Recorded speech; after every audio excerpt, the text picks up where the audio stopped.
income tax payable up to income of.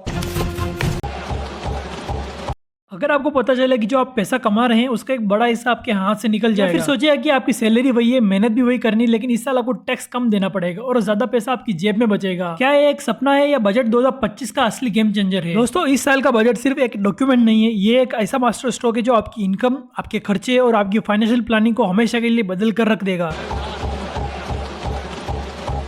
आज हम बात करने वाले हैं 2025 के सबसे बड़े सरप्राइज के बारे में। नए टैक्स स्लैब्स, कम होते टैक्स रेट्स, फिशल डेफिशिएंसी का सर्च और वो बड़े डिसीजन जो आपकी जेब और आपके सपनों पर सीधा इम्पैक्ट करेंगे। तो वीडियो को एंड तक जरूर देखना, क्योंकि जो आप सुनने जा रहे हैं वो आपको शॉक कर रख सकता है।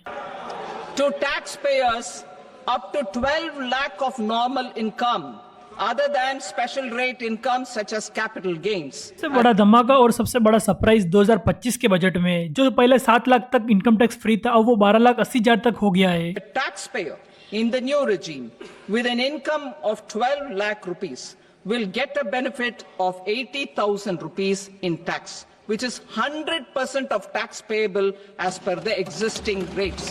मतलब कम टैक्स, ज्यादा पैसा आपकी जेब में। लेकिन रुको, ये तो सिर्फ शुरुआत है। नए टैक्स स्लैब्स आपके होश उड़ा देंगे। अगर आपकी इनकम 0 से 4 लाख है तो आपको बिल्कुल भी टैक्स नहीं देना, यानी कि 0% टैक्स रेट।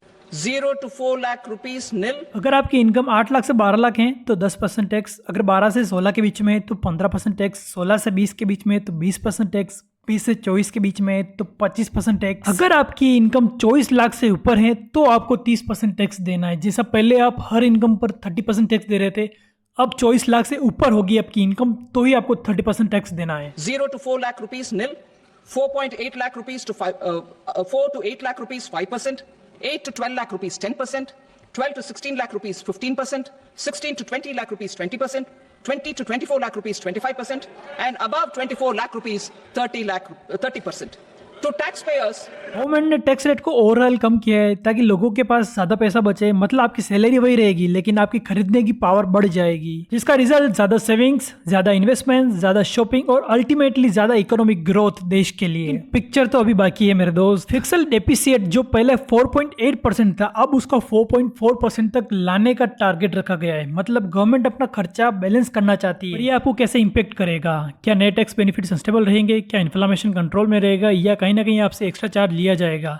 ये एक ऐसा सवाल है जो हर टैक्स पेयर को सोचना चाहिए। बजट 2025 का एक बड़ा फोकस एग्रीकल्चर और मैन्युफैक्चरिंग सेक्टर को बूस्ट करना है। नए कैपिटल आउटलेस को अनाउंस किया गया है। गवर्नमेंट ने नए मशीन लॉन्च करके नई जॉब क्रिएट करेंगे और सबसे बड़ा सरप्राइज, इंडियन मैन्युफैक्चरिंग ग्लोबल तक लेके जाने का प्लान है। इन स्टेप से इंडिया अगले 5 सालों में मैन्युफैक्चरिंग सेक्टर में सुपर पावर बन पाएगा। सेक्टर में 100% FDI अप्रूव कर दिया गया है। मतलब ज्यादा फॉरेन कंपनियां इंडियन मार्केट में इन्वेस्ट करेगी। फाइनेंशियल सेक्टर और मजबूत होगा। लेकिन सवाल यह है कि क्या इससे आम आदमी को भी फायदा मिलेगा या सिर्फ बड़े कॉर्पोरेट प्लेयर्स का गेम रहेगा ये? 2025 के बजट में मिनरल्स मैन्युफैक्चरिंग के लिए बड़ी राहत मूल्य है, जैसे कोबाल्ट, कॉपर, लिथियम, जिंक। इनके स्कार पर लगने वाली कस्टम ड्यूटी को हटा दिया गया है। मतलब मैन्युफैक्चरिंग और सस्ती हो जाएगी, रॉ मटेरियल्स अवेलेबल रहेगा। इसका मतलब मेक इन इंडिया को और स्ट्रॉन्ग बनाया जाएगा। पर क्या देश की इंडस्ट्रीज के लिए एक गोल्ड माइन है या एक नया इंपोर्ट एक्सपोर्ट गेम की शुरुआत होगी? बजट 2025 एक सिर्फ शॉर्ट टर्म रिलीफ है या फिर एक लॉन्ग टर्म मास्टर प्लान है जो इंडिया इकोनॉमी को नए लेवल तक लेके जाएगा? क्या आम आदमी को सच में फायदा होगा या सिर्फ एक बड़े बिजनेस टाइकॉन्स का गेम चल रहा है? सच क्या है ये तो वक्त ही बताएगा। बजट 2025 का एक नया सेल्फ्स और इकोनॉमिक पॉलिसीज पर आपका क्या कहना है? क्या आपको इससे फायदा होगा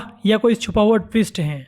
कमेंट सेक्शन में अपनी राय जरूर दें। और अगर ये वीडियो आपको इन्फॉर्मेटिव लगी हो तो वीडियो को लाइक करें, शेयर करें, सब्सक्राइब करें ताकि आपको मिले हर बड़ी फाइनेंशियल अपडेट सबसे पहले। अगले एपिसोड में मिलेंगे एक नए शॉकिंग एनालिसिस के साथ। जय हिंद, जय भारत।